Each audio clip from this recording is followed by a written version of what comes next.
Soy Eliel Fernando y el día de hoy voy a compartir un devocional que se llama Llamamiento a ser colaboradores de Dios. ¿Ya? Esto está en el capítulo 3 de Primera de Corintios, del versículo 1 al 17. ¿Ya? Vamos a orar para comenzar con este devocional.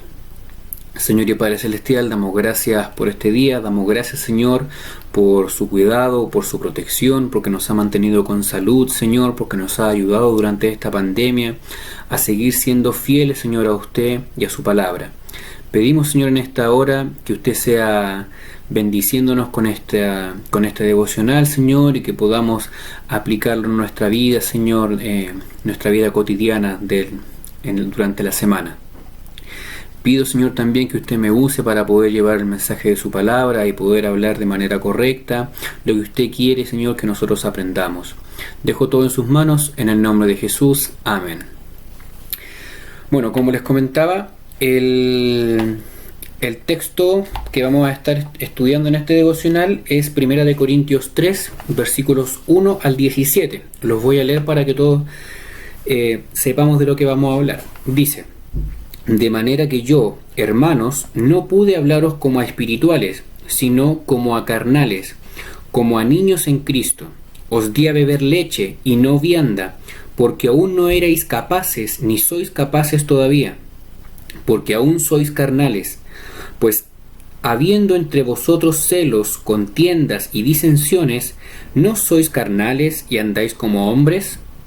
Porque diciendo el uno, yo ciertamente soy de Pablo, y el otro, yo soy de Apolos, ¿no sois carnales? ¿Qué pues es Pablo y qué es Apolos? Servidores por medio de los cuales habéis creído, y eso según lo que a cada uno concedió el Señor. Yo planté, Apolos regó, pero el crecimiento lo ha dado Dios. Así que ni el que planta es algo, ni el que riega, sino Dios que da el crecimiento. Y el que planta y el que riega son una misma cosa, aunque cada uno recibirá su recompensa conforme a su labor. Porque nosotros somos colaboradores de Dios, y vosotros sois labranza de Dios, edificio de Dios. Conforme a la gracia de Dios que me ha sido dada, yo, como perito arquitecto, puse el fundamento, y otro edifica encima. Pero cada uno mire cómo sobreedifica. Porque nadie puede poner otro fundamento que el que está puesto, el cual es Jesucristo. Y si sobre este fundamento alguno edificare oro, plata, piedras preciosas, madera, heno, hojarasca, la obra de cada uno se hará manifiesta, porque el día la declarará, pues por el fuego será revelada, y la obra de cada uno, cual sea, el fuego la probará. Si permaneciere la obra de alguno que sobreedificó, recibirá recompensa. Si la obra de alguno se quemare, él sufrirá pérdida, si bien él mismo será salvo, aunque así como por fuego. ¿No sabéis que sois templo de Dios y que el Espíritu de Dios mora en vosotros? Si alguno destruyere el templo de Dios, Dios lo destruirá a él, porque el templo de Dios, el cual sois vosotros, santo es.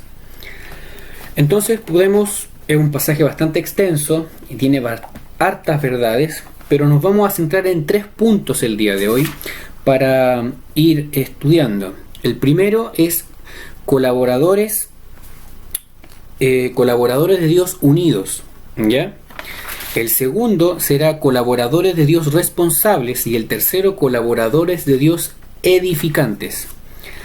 Para el primer punto podemos ver del versículo 1 al versículo 5 que Pablo les está diciendo aquí a los corintios que él fue el que les dio a beber de leche al inicio de cuando ellos creyeron en Cristo, cuando Pablo les evangelizó, pero que todavía con el tiempo que ha pasado siguen siendo carnales, siguen siendo niños, aún no pueden comer una vianda como corresponde, esto se refiere a hacer un estudio de la palabra más profundo, porque aún no comprenden, aún no entienden, ¿ya?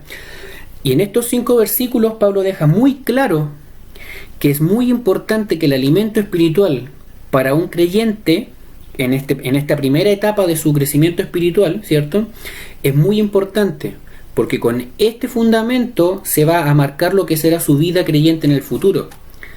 Si recibe un buen fundamento y un buen alimento de las cosas básicas de lo que es un cristiano y de lo que es Dios principalmente, esta persona va a llevar una vida cristiana conforme a la voluntad de Dios, porque en su base fue bien edificado.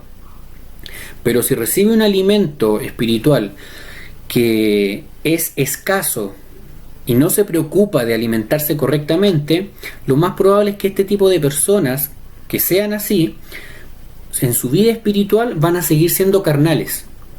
Como se los dice aquí en el versículo 3, porque aún sois carnales, pues habiendo entre vosotros celos, contiendas y disensiones, ¿no sois carnales y andáis como hombres? A pesar de que conocían lo que Dios había hecho por ellos, del sacrificio de Cristo, de su salvación, seguían habiendo en ellos todas estas cosas, celos, contiendas y disensiones. Y habían hecho estaban formando divisiones también por quién los había evangelizado, de a quién eran ellos. Unos decían que eran de Pablo, otros que eran de Apolos, ¿cierto? Estaban dividiendo la iglesia, se estaban polarizando la iglesia por dentro, por quién era de Apolo y por quién era de Pablo. Lo que no corresponde para una persona que es espiritual y que conoce de la palabra de Dios, sabe que la persona que me evangeliza a mí la primera vez es simplemente una herramienta de Dios. ¿Ya?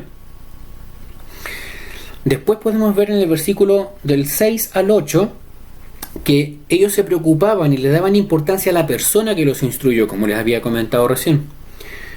Le daban una importancia o una significancia a la persona que les evangelizó, a la persona que los instruyó en sus primeros pasos, cosa que no corresponde.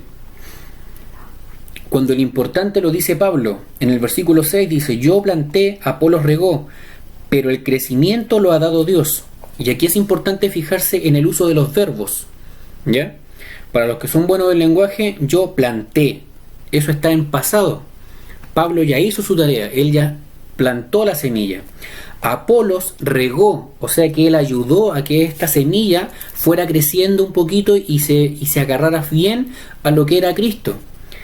Pero el crecimiento, esta palabra que está en un presente continuo, es que sigue haciéndolo Dios. Dios no nos dio crecimiento. Dios nos está dando crecimiento continuamente. Y es esa la persona a la que sí debemos enfocarnos y a la que sí debemos darle importancia. No a quien me evangelizó, no a quien me discipuló, sino a Dios, que puso a esa persona que me evangelizó, que puso a ese hermano que me discipuló durante mis primeros pasos. Dios es el importante dentro de todo esto que está explicándole Pablo. ¿Ya? Porque todas las personas, todos los hermanos, somos simples herramientas en las manos de Dios.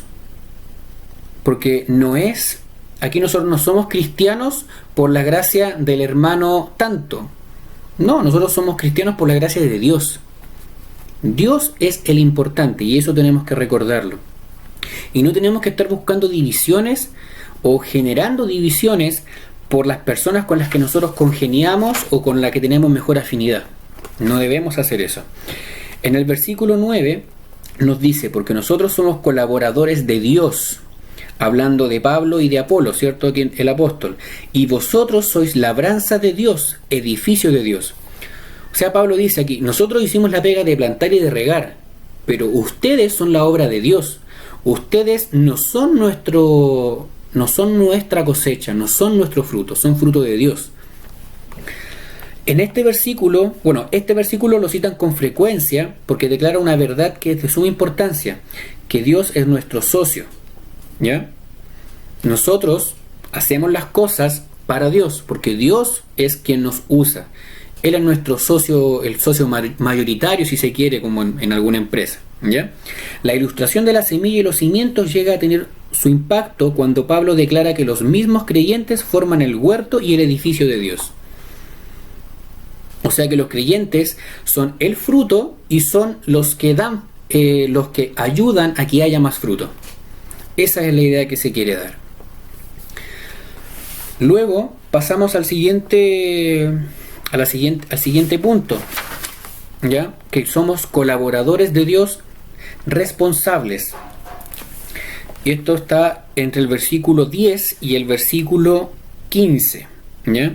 En los primeros 3 versículos de este pequeño pasaje, del 10 al 12, Pablo nos explica que él tuvo el privilegio de poder fundar iglesias donde nadie había ido a evangelizar. Ya, él puso el fundamento. ¿Y qué fundamento fue el que puso? A Cristo. Eso fue lo que él hizo. Él plantó la semilla en estos lugares nuevos donde nadie había ido y evangelizó de Cristo. Puso el fundamento, que es Cristo. Y después dice, porque aquí explica en el versículo 10, dice: conforme a la gracia de Dios que me ha sido dada, yo como perito arquitecto puse el fundamento, y otro edifica encima, pero cada uno mire cómo sobreedifica.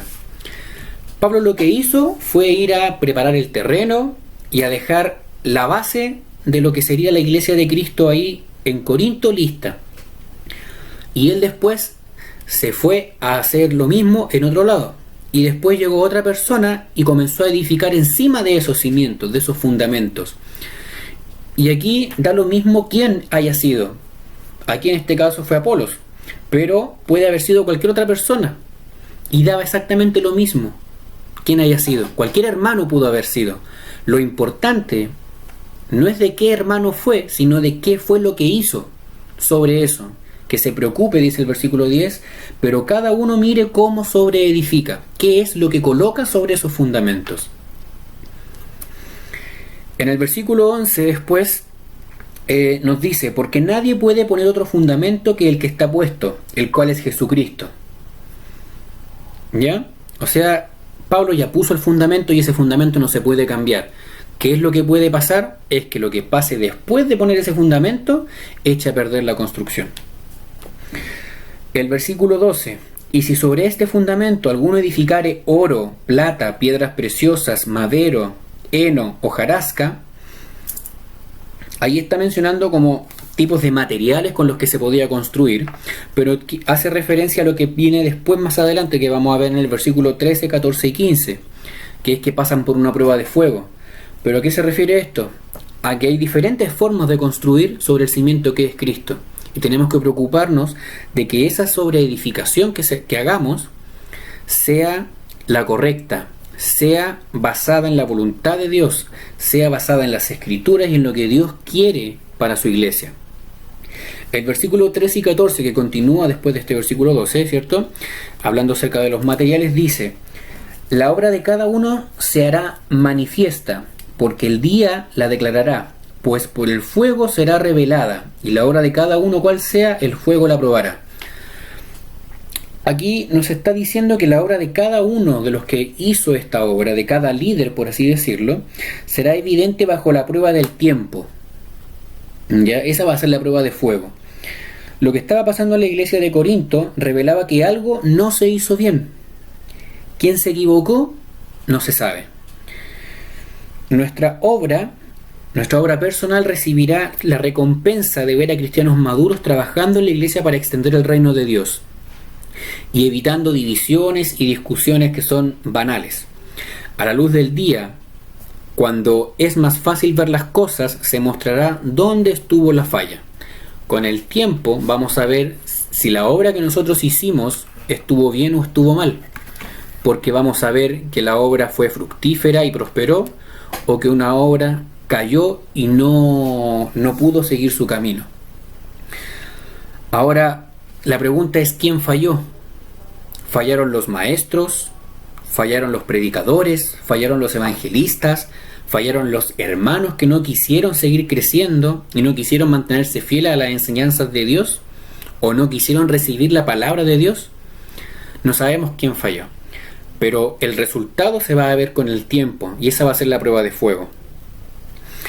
En el versículo 15 dice: si la obra de alguno se quemare, él sufrirá pérdida, si bien él mismo será salvo, aunque así como por fuego.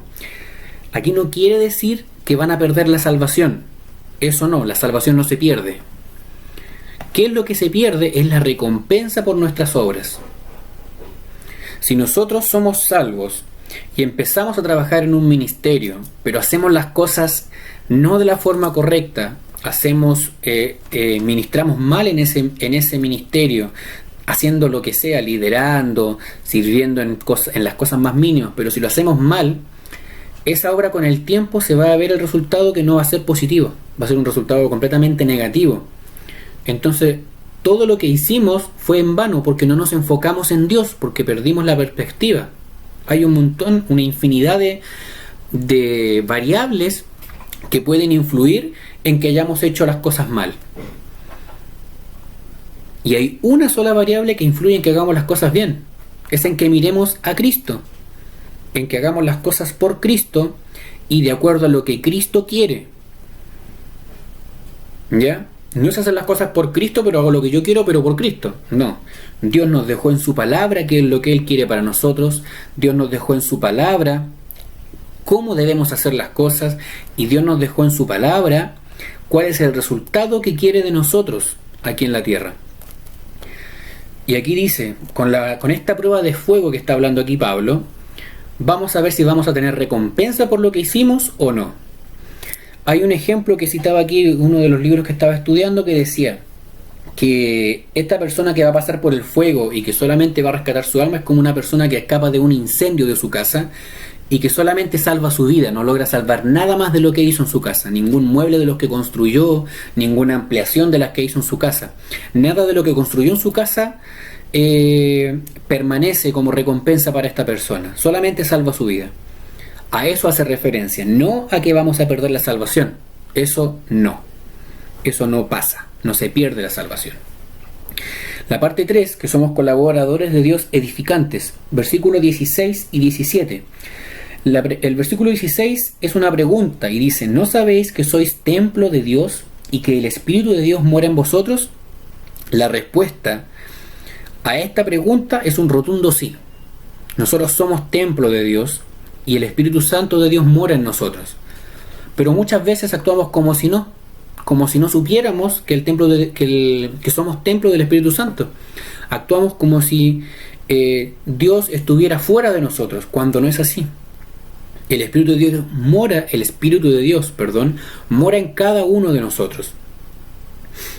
Y el versículo 17 tiene una advertencia, y que es bastante delicada y compleja, que dice: si alguno destruyere el templo de Dios, Dios le destruirá a él, porque el templo de Dios, el cual sois vosotros, santo es. Y aquí, según lo que estuve estudiando y lo que hemos aprendido con el tiempo estando en la iglesia, hay dos maneras de ver esto. La primera es que nosotros somos este templo que estamos destruyendo, ya sea descuidándolo, marcándolo, no sé qué otra cosa más podría ser como ejemplo, pero destruyendo nuestro cuerpo, que es templo del Espíritu Santo, y también el templo de Dios, que es la iglesia. Y este juicio de Dios que van a tener que enfrentar estas personas que destruyan el templo de Dios puede ser por los temas que casi siempre se ven dentro de las iglesias que son cristianas, el tema de la corrupción, ¿cierto? Que lamentablemente hemos visto muchas iglesias que han estado involucradas dentro de estos temas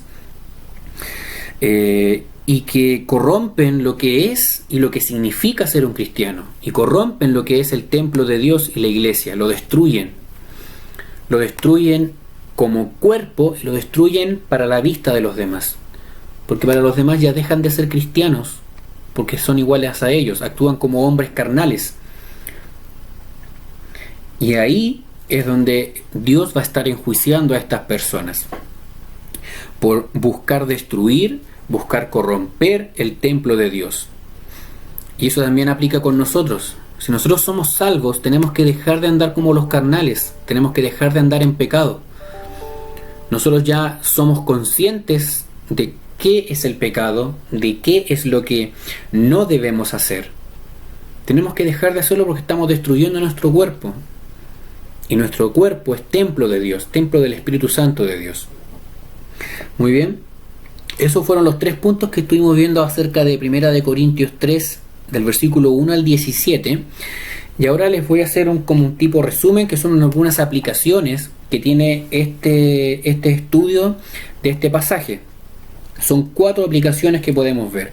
La primera, debemos respetar a los líderes que Dios nos ha puesto en nuestro camino y colaborar con ellos sin mostrar prejuicios ni preferencias, que es lo que veíamos al inicio cuando estaban peleando por quién era de Pablo y por quién era de Apolo. No debemos preocuparnos de eso. Nosotros debemos preocuparnos de que ellos son mandados por Dios y tenemos que ayudarles, ¿cierto? Tenemos que colaborarles en el ministerio, sin mostrar mayor afinidad por uno o por el otro. Cada ministro tiene dones únicos. Tenemos que aceptar y colaborar con ellos mientras están en nuestro medio, mientras están en nuestra iglesia. Cuando viene un nuevo líder, debemos hacer a un lado la tendencia de quedar ligados emocionalmente a lo anterior, al hermano que estaba encargado de los jóvenes anterior, al hermano que estaba encargado de cualquier ministerio antes. Tenemos que dejar de lado esa relación emocional para poder apoyar al siguiente hermano que va a estar liderando, que va a estar sirviendo en ese ministerio. Porque si no lo hacemos, esto va a obstaculizar al nuevo hermano. Va a ser una molestia para el nuevo hermano. Va a obstruir el ministerio. Número 2. Somos colaboradores con Dios en la gran tarea de la edificación de su reino. Así como lo vimos también en los otros versículos siguientes, nosotros, así como Pablo, Apolos y los hermanos de la iglesia de Corinto, somos fruto, pero también somos obreros de esta mies. ¿Ya? Es importante reconocer a Cristo como el fundamento y construir con los elementos que son de durabilidad permanente, no con los que se dañan con el tiempo y que se pueden destruir con facilidad. Esto se relaciona con nuestra firmeza en la palabra de Dios y en las doctrinas que edifican. Tenemos que tener cuidado, ¿cierto?, de que todo lo que estudiemos sea conforme a la voluntad de Dios y no descontextualizar pasajes bíblicos para nuestro beneficio o reconocer a hermanos que están evangelizando o predicando cosas que Dios no nos está diciendo. Siempre nuestra mirada tiene que estar puesta en Cristo y nuestro margen de comparación debe ser la Escritura misma, no lo que los hermanos nos dicen a nosotros. Y tenemos que preocuparnos de estar firmes en nuestra fe. Número 3. Somos templo de Dios. Por consiguiente, damos testimonio del poder de Dios por medio de nuestra colaboración en la iglesia local, que es la representación visible del reino de Dios. Nuestro testimonio determina si aportamos para lograr una edificación firme o algo frágil. Si nosotros somos hijos de Dios y tenemos al Espíritu Santo morando en nosotros, no vamos a querer que la obra decaiga, no vamos a querer que la obra de Dios no avance. Lo vamos a dar todo y vamos a hacer todo lo posible para que la obra de Dios avance y crezca, apoyando y colaborando en lo que se necesite. Número 4. Debemos avanzar decididamente. El cristiano debe procurar su desarrollo espiritual lo más pronto posible. No es lógico ni conveniente que se quede estancado. Este está súper claro y es súper básico. Si nosotros estamos siendo nuevos creyentes, estamos, por gracia de Dios, recién convertidos, debemos procurar conocerle más y rápido. No debemos esperar a que los hermanos vengan a enseñarnos a nosotros. No tenemos que esperar a que la gente venga a enseñarme, porque nosotros somos capaces de poder tomar la Biblia y estudiar. Hay infinidad de mensajes, tenemos muchas facilidades ahora para poder acceder a la Biblia y poder estudiar la doctrina correcta acerca de Dios. Pero tenemos que tener cuidado siempre de que si no tenemos conocimiento de quién es el que está predicando, tener cuidado y pedir consejo para poder seguir creciendo de la manera correcta y no desviarnos del camino por un predicador que se equivocó en una predicación, porque somos todos personas, todos nos podemos equivocar y podemos cometer errores, pero cuando lo hacemos para Dios y por medio de Dios estamos siendo utilizados como herramientas, la doctrina de Dios siempre será la misma y siempre seremos fiel a lo que Dios quiere para nosotros. Esas son las 4 aplicaciones para que las tengamos en mente, ¿cierto? Y vamos a orar para terminar y para poder dar unos pequeños avisos terminado este devocional. Señor y Padre Celestial, damos gracias, Señor, por lo que pudimos estudiar en este pequeño pasaje. Damos gracias, Señor, porque has puesto a personas en nuestro camino, Señor, que nos han ayudado en nuestro crecimiento espiritual.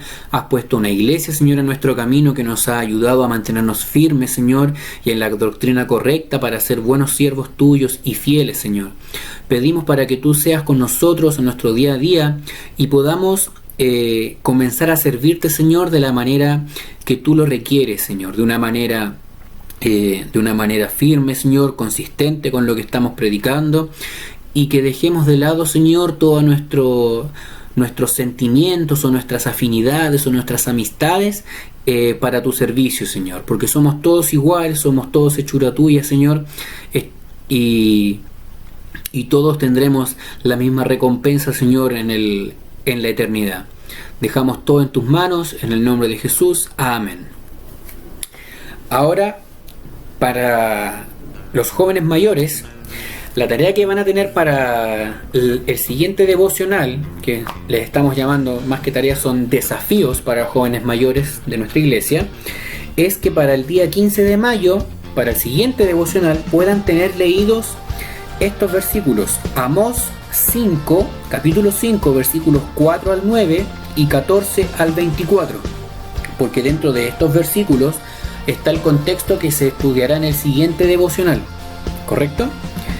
Y la tarea y el desafío va a ser responder la siguiente pregunta. Vimos 3 puntos, ¿cierto? Vimos que tenemos que ser colaboradores unidos, colaboradores responsables y colaboradores edificantes. La idea es que en nuestra próxima reunión de jóvenes, el 8 de mayo, podamos comentar acerca de este devocional. También pueden comentar aquí abajito en los comentarios de YouTube, ¿cierto? Para que lo vayamos viendo y hacer una introspección, analizarnos a nosotros mismos y preguntarnos en qué parte estamos siendo negligentes o deficientes, ¿ya? Si se quiere. ¿En qué parte estamos siendo deficientes como colaboradores de Dios? ¿Estamos buscando la unidad siempre? ¿No estamos haciendo divisiones entre nosotros mismos? Yo me voy con este grupo de hermanos porque me caen bien, yo me voy con este grupo de hermanos porque son más simpáticos. ¿O estamos trabajando en unidad, todos con el mismo fin? Es para que hagamos una pequeña introspección y lo podamos comentar, ¿ya? Y poder también meditar acerca de esto que Dios nos quiso compartir el día de hoy. Ese va a ser el desafío para la próxima reunión del 8 de mayo. Meditar y analizar, hacer una introspección de nosotros como colaboradores de Dios, en qué estamos fallando y en qué estamos siendo destacados, porque así como vemos las cosas malas, también tenemos cosas positivas todos. Entonces, saber en qué estamos fallando y también en qué estamos siendo responsables con nuestra colaboración. Eso sería todo el devocional del día de hoy. Espero que sea de mucha bendición para todo el que lo pueda ver, y estaremos ya conectándonos en una próxima oportunidad para el 15 de mayo, que es el siguiente devocional. ¿Ok? Que tengan muy buena semana. Adiós.